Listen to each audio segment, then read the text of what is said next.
Hey guys, I guess another readathon complete for August. I finished Magical Readathon.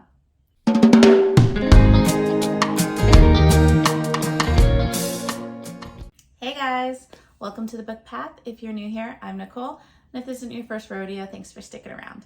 I'm going to do my best to get through this. I'm starting to come down with the first bug that went around the schools this year, so I'm gonna try to keep it before I cough, lose voice, whatever. We're gonna see how it goes. But just like it said, I actually finished all my prompts for Magical Readathon. It took a lot of doubling up.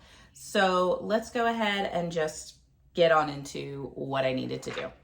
So for my female character, I am going for the next level up in herbology. And for that, I needed a Q in alchemy and a Q in restoration. And that means you have to read 2 prompts per each class. So I know I didn't do the prompts in my T.B.R. because I said I was going to do them for my wrap up. So we'll go ahead and take care of that now. So for herbologist, like I said, it was alchemy and restoration, and I needed a Q in both. So for alchemy, it was to read the first book in a series. And for that, I ended up choosing The Magicians by Lev Grossman. I read this years ago, before the show ever came out. Wasn't a huge fan of the book. Gave the show a chance. Absolutely loved the show. It's like one of my favorites. So I decided to go back and give it another shot, being like, okay, well, maybe now that I have more of a background into it, I'll go ahead and give it another go. I ended up DNFing it, but luckily for me, I reached the guild points where DNFs count. And I got about 200 pages into it, so about halfway through exactly. It was just really on the more boring side. There were a lot of differences between this and the show. Not enough that I would say the book is completely different from the show. I would just say there's things that happen in a different order in the book than they do in the show. A lot of the characters look a lot different than they do in the show. Penny doesn't have as big a role in the book so far as he did in the show. I can't remember the other girl that was in the show, that she was kind of the spy for the hedge witches, but she doesn't exist in the book at all. So it was just very different, and I just found myself really liking the way that they portrayed things in the show better from the characters. Also, I think it's Margot in the show is Janet in here. So a lot of little changes. They have yet to go to Fillory at all. Halfway through this book. So it was what it was. Like I said, for those of you, I guess I should have started. For those of you that don't know, Magicians is kind of like a Harry Potter meets Narnia, but like on a very warped adult level. There are drugs, alcohol, sex, very messed up things in a magical world. And kind of just a magical system that, from my understanding, nobody really knows the full extent of it and how it goes. There's parallel worlds, all sorts of fun things, but it just felt like the information just kept kind of getting thrown at you and not really like developing. So it was just enough, and I was just like, I just really don't feel like finishing it, because I really don't feel now like really doing this series in the books, because it's the TV show for me. So either way, this one you probably see again because I used it for multiple prompts, but for this one, it was for the alchemy for the first in a series. Next, for the Q in alchemy was to continue a series. And for this, it's going to be another book that you're going to see a lot, because this one fulfilled probably the most prompts this month. And that, if I can take my Post-it note off, is The Choice by Nora Roberts. This is the 3rd book in the Dragonheart Legacy. I liked the series overall. I wouldn't say it's my favorite fantasy series, but it was decent. I was expecting more from this book. I think I ended up giving it 2 stars. It was the lowest rated out of all of them, and I think that was just because the build up in book 2 and where it left off, I was expecting it to be a little bit more fast paced, a little bit more action packed, and a little bit more of the romance and like love confessions for the two main characters, Breen and Keegan. And it was just very underwhelming. A good majority of this was dealing with some of the aftermath of the battle in the first book, a lot of the grief. And I know everybody handles grief in different ways, so I'm not trying to pounce on that, but it just seemed like everybody was handling it the exact same way, and there was no development in how this grief would shape the characters or how it would alter the ways that the military, in the kingdom is kind of doing things. It just really didn't change anything. It just was. The other thing is that even though they know there's been multiple attempts on Breen's life, she's still allowed to go different places by herself. So it's no surprise that, guess what? She gets attacked again and again. She seems to have somewhat handle on her magical powers, but like the training that she's been doing since book 1 with the sword and the bow and arrows and all the other stuff is like the same training. She hasn't advanced really any, and you would think there'd be some advancements. They try to tell her, oh, well, you've gotten a little bit better, but I'm like, when you're watching it or reading it, it's the same schedules, the same things she's doing in book 2, she's doing in book 3 with how she's fighting and how she's training and how she's learning. And so it was just getting really repetitive and boring. And it wasn't until like the last 40 pages really where you have like the final battle scene. And the final battle scene is very underwhelming in how they conquer the her grandfather, I think it is. Yeah, her grandfather, who's like the evil deity or whatever that they're trying to take down. It had me with one of those, did that really just happen? Like, are you serious right now that that's how you're going to do it? It was just really underwhelming, really, really underwhelming. I was just pretty bummed out because I was really expecting a lot more from this, and it just really didn't deliver. I loved the dog Bollocks. I loved him throughout all the series. I loved the side characters. I felt like there was so much more depth and development and just what was going on in all of the friends' lives that lived in the village with Marco and Brian and is it Harkin and the grandmother and everybody. I mean, there's so much more to them than I felt was given to the main characters, Breen and Keegan. They were just kind of boring. I really didn't find myself rooting for them. I really didn't care about their romance. They were just very like, meh. So with that being said, like I said, it did fulfill the prompt, and it fulfilled a lot of prompts. So I'm very grateful. Plus, it is a series complete. So we needed that for this year. Next, I had Restoration. And for Restoration for the O is to start a book before bed. And for that, I started A Shade of Vampire by Bella Forrest. I read this book years ago and really loved it. And I think I used it in a prompt for Final Book Support Group. So I'm going to keep it really short here. Book about a young teenage girl goes with her kind of adoptive type family to I think it's Cancun or somewhere down in the islands for spring break or some vacation with her family. She wants to confess to the guy in the family that kind of helps her out that she's in love with him. Stuff goes awry, she runs away, and when she's trying to go back, she gets kidnapped by vampires and taken to like this vampire island. I loved it because it's just enough of where the storyline keeps moving. Like it's I wouldn't say fast paced, but it's not slow. And you got through the actions and through what's going on, you got a little bit more depth into the characters. I really liked the main character. I cannot remember her name. I think the main male vampire was Derek, I want to say. I'm bad with names, but I can remember the plot. That's the thing with me. But anyway, you start to see the romance kind of develop, and it was better than one of those I'm in love with my captors type of tropes, because you could see how he really didn't want her to be captive. He wanted her to be free, but he was trying to protect her because he knows that the other vampires wouldn't let her leave the island.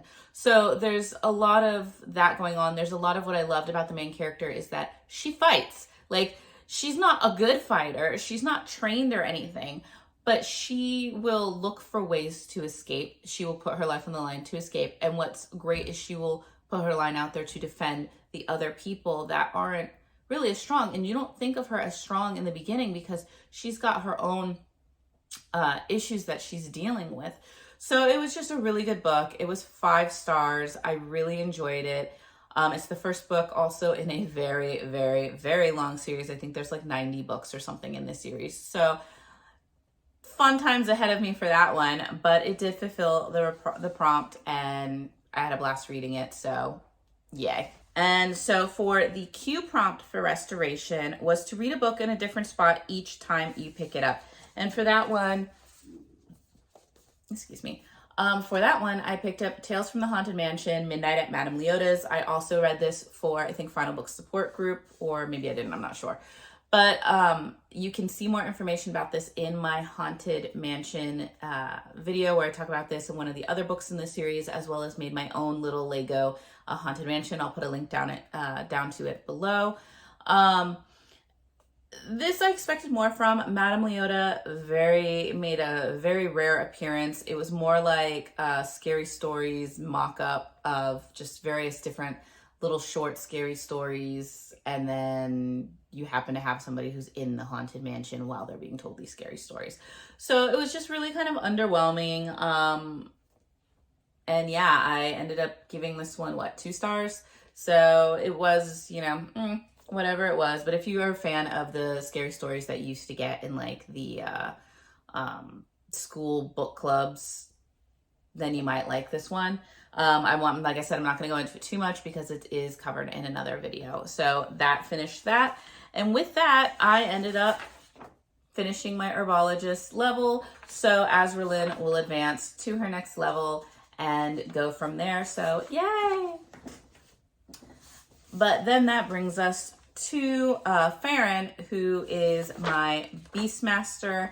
And for Beastmaster, he needed an ordinary in elemental studies, a distinguished in animal studies, an O in an ordinary in alchemy, and a Q in restoration again. So for the O in elemental studies, you needed a book with the word earth in the title. So I went up and picked up Here on Earth by Alice Hoffman. I read the prequel, was it Magic Lessons, which is the prequel to Practical Magic, and I really enjoyed it. It was very kind of slow, but it was kind of really prettily written, and it just was a nice book to read, even though it probably had more sorrowful topics in it. So I was curious to see what she would do with the contemporary romance. I ended up DNFing this. It does count, like I said, because I got the points for it. Reason I DNF'd it is because this was almost like a modern retelling. Well, it was pretty much a modern retelling of Wuthering Heights. And I am not a fan of Wuthering Heights. I thought Wuthering Heights was toxic beyond belief. And it was just horrible. Like horrible people doing horrible things because they're brokenhearted. And it was just bad. So I got about halfway through this and I was just like, I can't. These people are just like, I was like, they're reminding me of the characters of Wuthering Heights. So I went online and I read some of the reviews to see what other people think. I was like, does it get better? Does it get good? No. So based on other reviews, there were some people that were telling what happened in the book, and other people called it a remake of Wuthering Heights as well. And when they were talking about what was going on in the book, it just got from bad to worse. And it just seemed like this was just a book about just very miserable people who didn't want to, seek happiness and just wanted to hurt each other and get revenge on each other and brokenhearted when really, just life happens and they just couldn't, it was just bad. It was just bad. So DNF'd it, but it still counted. So yeah. Next, I ended up needing, so that basically completed the elemental studies. So then we moved on to animal studies. And for animal studies, for the ordinary level, you needed to have a pet pick, which was to use G's kind of cats. You picked a bunch of numbers of books, you gave them numbers, and then whichever cat you picked a specific number, and that was what you went with. So originally I had, one book on there, I think it was Trial of the Alchemist, and I decided to not go with that anymore. And I ended up switching that one to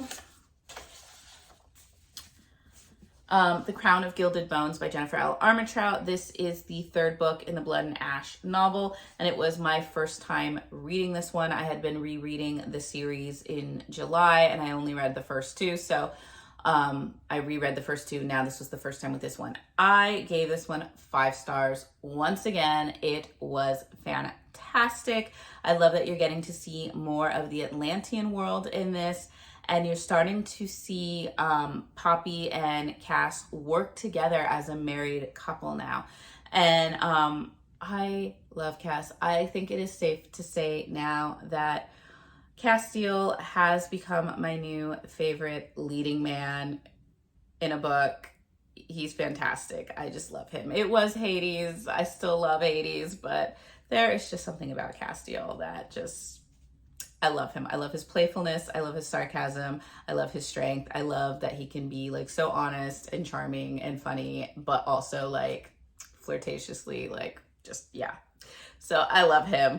But yeah, so this is gearing up to do, they're trying to strategize and do battle with basically the vampires, and and Poppy's trying to cope with being seen as the new Atlantean queen. And there are a few that are trying to revolt against her. And there are a few that are trying to support her. There are some that are scared of her. She's now developing new powers that she's unsure of. So it's just a lot going on in this story, and it's gearing up for battle. And it did leave off on a moment that had me cheering. So I will obviously be continuing with the series, and it's just not disappointing. I think every book has been like 5 stars so far. So that was my pet pick that happened. Next was for animal studies was to read a debut book. And for this one, once again, I counted A Shade of Vampire by Bella Forrest, because it is, not only is it the first book in that series, I believe it was her debut book because I went through all of her books and that one had the earliest publication date. So that's the one we're going with. So that counted for that, and another one done. And then for my distinguished level in animal studies was to read a book in 2 days. And for that, I ended up doing The Midnight at Madame Leota's because it was a very short book. I think I started it at night and finished it the next day. So those were pretty quickly achieved, thankfully. Next, we had alchemy. I needed to have an ordinary in alchemy. And for that, you needed to read the first book in the series. So once again, I doubled up and did The Magicians and DNF'd it, but like I said, DNF counts, so I'm taking it because there's a lot of books getting, read. And so alchemy was done, and then for the O and Q in restoration, the O was once again to read a book starting it before bed, and for that I picked A Trial of Sorcerers. This was also the Book Club Unlimited pick. It was really good. I enjoyed it a lot. I think I ended up giving it, what did I give it? I ended up giving it 4 stars. It just was missing that little something to push it over the edge. It was a little predictable as far as who you could picture was going to be the villain and how things were going to kind of turn out. But you had a young girl who has like water powers, and she exists as a sorcerer in a world where sorcerers are kind of the minority and they're kind of feared. So they all kind of exist around this tower of sorcery, which is kind of like their school. They go out, they help the people, and they just found out that there are worlds beyond their own, and one of them being an elvish world. And the main character is really, really obsessed kind of with this elvish world. There's going to be a tournament where she can participate to basically become part of a team that is going to be like in an exhibition match to kind of be almost like the Olympics for these three kingdoms, to bring, you know, peace to all of the kingdoms and unite them. Her parents are kind of against her doing it. They kind of keep her a little bit secret. She feels like everybody thinks she's weak because she does have a past where she accidentally killed somebody with her magic. So that is kind of haunting her. She has a lot of anxiety over it. But she is like trying to challenge herself and do that. And there's a lot of secrets that are now released. But it was really, you know, it was pretty good. It was enough that I'm going to continue the series. I do want to see what happens. There is a budding sort of enemies to lovers romance going on in here. So I'm curious to see how that goes. And just see, because she is a character that does start to kind of gain in levels. Like, she's becoming stronger. She's becoming more self-aware. She's becoming more confident in herself. So it was really nice to kind of see in her. And so like I said, 4 stars, started it before bed. And that was good. And then the other one was to read a book in a different place every time you pick it up. Once again, it was The Choice by Nora Roberts. And that completed the prompt for that. So with all of that being said, that finished my Beastmaster levels. And so both my characters will be moving on to whatever adventure awaits them next April. But we are not done, because one of the things you could do was to summon an Impling this year. I decided that Farron would summon an Impling because he's a Beastmaster. And these Implings are kind of like these demonic little creatures. I don't know. G said she was going to reveal some pictures of them later on, so I have yet to see them, but she said they're super cute. But I ended up reading The Choice by Nora Roberts. I'll just pick it up again from over here. Ended up reading this guy again because it fulfilled all the prompts for summoning the Impling. And that was, one letter appears twice. Well, C, The Choice. You have a C here and a C here. It was released this or last year. This was released in 2022. Had blue on the cover. You started it at night. I did. You read from before author. Well, this is the 3rd book in the series, so I hope I read the other 2 before from the same author. And it was between 400 and 450 pages, and this one was 438 pages. So it fulfilled all the prompts for that, so I summoned my Impling. And with that, Magical Readathon is done. But other than that, yeah, a lot of kind of juggling books around, getting them the least amount of books to fulfill the most amount of prompts. And I think I did pretty good at it because it is all complete. So from this point on, I will just be conquering what is left in the Tropical Readathon, which is still a lot. There's still a lot left.